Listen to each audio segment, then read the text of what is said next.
Hello, I have got, never think to pick it up first, do I? I have got this, which is the Rimmel. You can't see it as usual. The Rimmel, oh, I didn't even show you the right bit. Rimmel Wake Me Up. There we go. And that is in 103 True Ivory. This is what I bought the other day.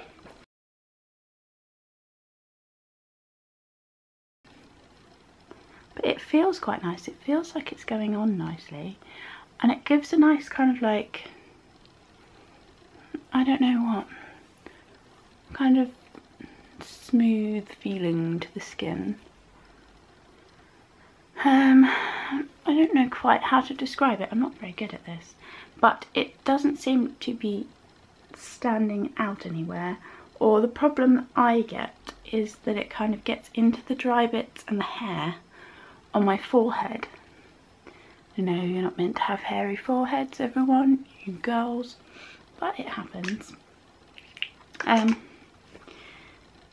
it's going on well. It's not causing me any problems that I can tell. It's blending in nicely. I'm still looking in my mirror. Sorry about that. It feels good. It feels like it's quite moisturising, but without feeling like it's going to disappear. I've got my scar there. An extra little bit on there. And underneath to cover up the fact that I actually need to pluck my eyebrows. But yeah, that's pretty much foundation done. And I think that that's a good one. It's okay, so the rest of my makeup has gone on top quite nicely. It takes the highlighter quite well. Some foundations, especially the powder foundations, when you highlight over the top, the highlight doesn't come out that much. So, as you can see from the end of my nose, it takes the highlighter quite well, so you don't have to use as much highlighter.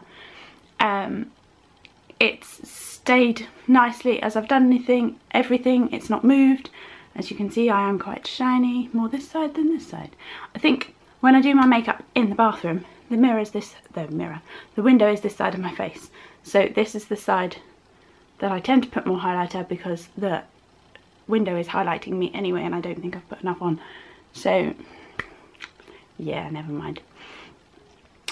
I will check back in with you later and tell you how the foundation's wearing. I think the forehead is still doing okay. I'm trying to look at you and show you my forehead. It's ended up a little bit creepy, really. It's just eyes and forehead.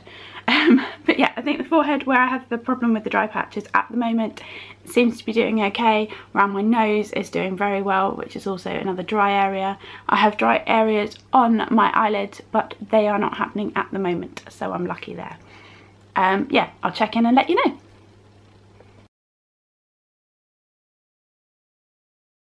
Okay, so it's not doing too badly. Down on my chin here, doesn't look too bad on camera, but it has gone a little bit orangey. Luckily I can take it because the colour was on the slightly light side of the spectrum that I could wear. So I've got a tan at the moment, so if it oxidises slightly orangey, that's not a problem for me. I don't know if it's the powder that I've put it with, so bear that in mind. But it's only happened on my chin, it's not happened all over my face. So there's just this little bit here on my chin that has gone slightly darker. Don't know if you can see that. Just here and here. But other than that, the finish has stayed really good.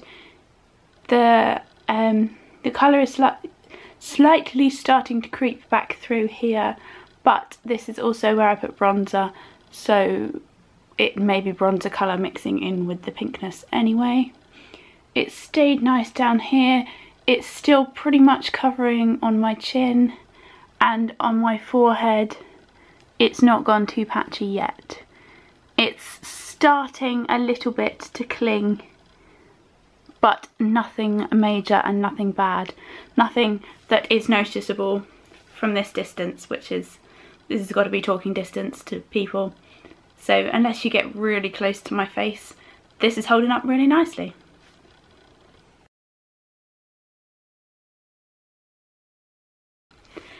It is 6 o'clock now, so it's done a good 9 hours since I put it on this morning. There's no redness through on my chin, so that has lasted the full 9 hours.